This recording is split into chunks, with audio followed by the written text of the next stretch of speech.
আপনি সে আওয়ামী স্টাইলের কথা এখন শুরু করেছেন কেন? খুব সাবধান হয়ে কথা বলবেন। কোন জায়গায় হাত দিয়েছেন? ধর্ম ব্যবসায়ী আমরা না। ভোট যখন আসে তখন টুপি কিনে মসজিদে যান, এটাই হলো ধর্ম ব্যবসা। একটু আগায় তো আরেকটা ঝামেলা। ফলে বাংলাদেশের সরকার, অন্তর্বর্তীকালীন সরকারকে একটি অবাধ, একটি নিরপেক্ষ গ্রহণযোগ্য নির্বাচনের পথেও যেমন ষড়যন্ত্র আছে, তেমনি আওয়ামী লীগ পতিত স্বৈরাচার বিদায় নেওয়ার পরেও এখন আওয়ামী লীগ রাজনীতির ময়দানে নেই, তারা পালিয়ে গেছে। 300 এমপি, এত মন্ত্রী কেউ খুঁজে পাওয়া যাচ্ছে না। ওরা জামাত ইসলামীকে যেভাবে দমন করে ফাঁসি দিয়ে আওয়ামী স্টাইলে জামাতের বিরুদ্ধে লেগেছিল, আওয়ামী লীগ রাজনীতির ময়দান থেকে হারিয়ে গেল। এখন নতুন করে ষড়যন্ত্র হচ্ছে, শুধু দেশের বিরুদ্ধে নয়, জামাতের বিরুদ্ধে আওয়ামী স্টাইলে বিরোধিতা শুরু হয়েছে। আমরা ওই সমস্ত ষড়যন্ত্রকারীদের বলতে চাই, আওয়ামী লীগ ক্ষমতা রাজনীতি থেকে বিদায় নিলেও আপনারা যারা আওয়ামী স্টাইলে আবার জামাতের সমালোচনা শুরু করেছেন, আপনাদের কথার বন্ধ থেকে, কথার ভেতর থেকে কিন্তু ফ্যাসিবাদের গন্ধ পাওয়া যায়। ওরা জামাত ইসলামীকে ধর্ম ব্যবসায়ী বলেছিল, ওরা স্বাধীনতা বিরোধী বলেছিল, ওরা ৭১ বলেছিল। আপনি সে আওয়ামী স্টাইলের কথা এখন শুরু করেছেন কেন? জামাত ইসলামের বিরুদ্ধে যারা ষড়যন্ত্র করেছে, ইতিহাসে তারা পতিত স্বৈরাচার হয়ে বিদায় গ্রহণ করেছে। খুব সাবধান হয়ে কথা বলবেন। কোন জায়গায় হাত দিয়েছেন? যে মহান আন্দোলনের প্রতি আল্লাহর করুণা এবং ক্ষমা, বড় বড় শক্তিধররা এই আন্দোলনকে নির্মূল করার চেষ্টা করে নিজেরাই নির্মূল হয়ে গেছেন। আপনারা সেই অপরিণামদর্শী পথে পা বাড়াবেন না, আপনাদেরকে কিন্তু সেই পথেই হয়তো পরিণাম ভোগ করতে হবে। ধর্ম ব্যবসায়ী আমরা না, আমরাই বরং ধর্মকে মানি এবং ধর্মের ভিত্তিতে, ইসলামী আদর্শের ভিত্তিতে জীবন গড়ি এবং সমাজ গড়তে চাই। আমরা ধর্ম ভিত্তিক রাজনীতি করি। আর যারা ব্যক্তিগত জীবনে, পারিবারিক জীবনে, সামাজিক জীবনে ধর্ম মানেন না, কিন্তু ভোট যখন আসে তখন টুপি কিনে মসজিদে যান, এটাই হলো ধর্ম ব্যবসা।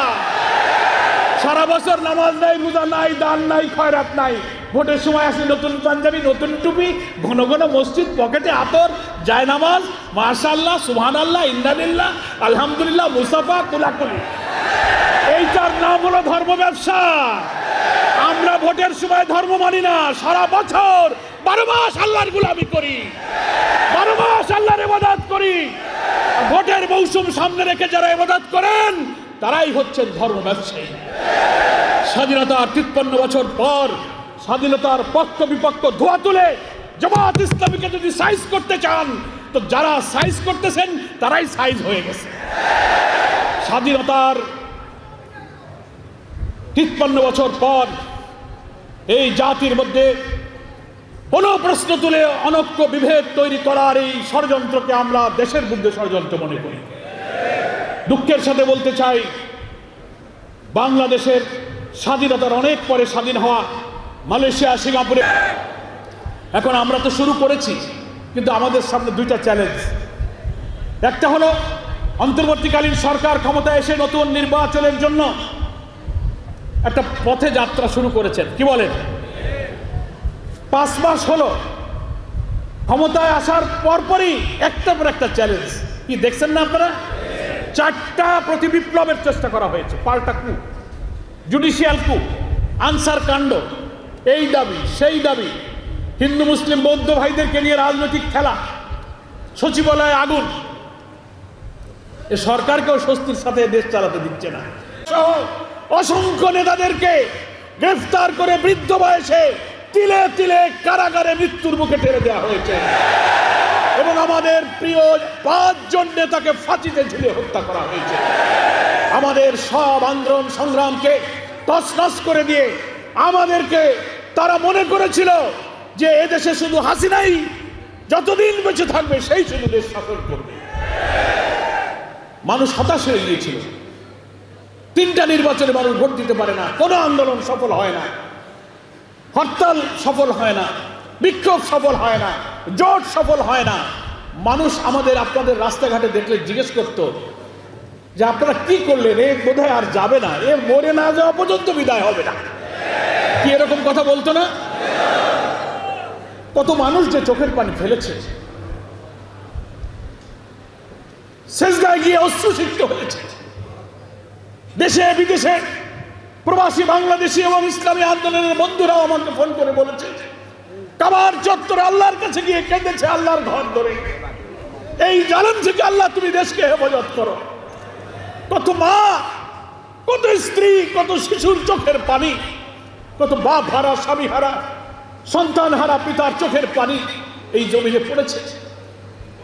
আপনারা আমরাও জুলুমে জুলুমে আমরা যখন অতিষ্ঠ হয়ে যাচ্ছি, কারাগারগুলো যখন ইসলামী আন্দোলনের কর্মীতে কারাগারগুলো পরিপূর্ণ হয়েছে, একের পর এক শাহাদাত হচ্ছে, মানুষ বাড়ি ঘরে থাকতে পারছে না, ব্যবসা বাণিজ্য, চাকরি বাকরি, আমাদের সোলার ছেলেদের লেখাপড়া সব তছনছ হয়ে যাচ্ছে।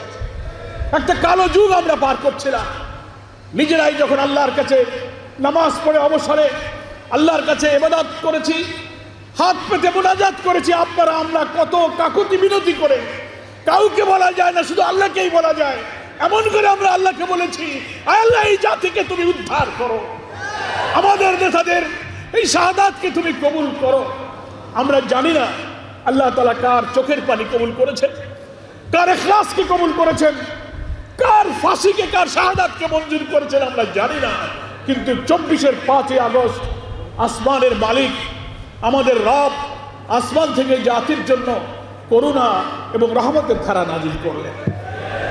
আলহামদুলিল্লাহ। হাসিনা যা ইচ্ছা করেছিল, হাসিনার ইচ্ছা পূরণ হয়নি। আল্লাহ তাআলা কোরআন শরীফে বলেছেন, ওমা তাশাউনা ইল্লা আইয়াশা আল্লাহু রাব্বুল আলামিন, তোমাদের কোনো ইচ্ছাই পূরণ হয় না যতক্ষণ আল্লাহ তাআলা তা ইচ্ছা না করেন। কি বলেন, ঠিক কিনা? ও চেয়েছিল বাংলাদেশ থেকে ইসলামী আন্দোলন, ইসলামী শক্তিকে নির্মূল করে দেবে, যতদিন বেঁচে থাকবে কর্তৃত্ববাদী ফ্যাসিস্ট সে একাই শাসন করবে, তার দল, তার পরিবার, তার সিন্ডিকেট ছাড়া ব্যবসা বাণিজ্য, চাকরি, পেশা, লেখাপড়া, ঠিকাদারি, কর্তৃত্ব আর কারো চলবে না, সেই শুধু করবে। এই কর্তৃত্ববাদী ফ্যাসিবাদের দিকে দেশ ধাবিত হয়েছিল। কিন্তু 17-18 বছরের চোখের পানি আন্দোলন, কষ্ট ত্যাগ, নিরপরাধ নিরীহ আল্লাহর নেক বান্দাদের ফাঁসিতে ঝুলিয়ে হত্যা করা হয়েছে। যারা জীবনে একটা মিথ্যা কথা বলে নাই, একটা টাকা হারাম খায় নাই, কাউকে কষ্ট দেয় নাই, 70-80-90 বছর বয়সে বৃদ্ধদেরকে তুমি হত্যা করেছো, ফাঁসিতে ঝুলিয়ে দিয়েছো। আল্লাহর আরশ কেঁপে উঠেছে, কিন্তু হাসিনার হৃদয় কাঁপেনি।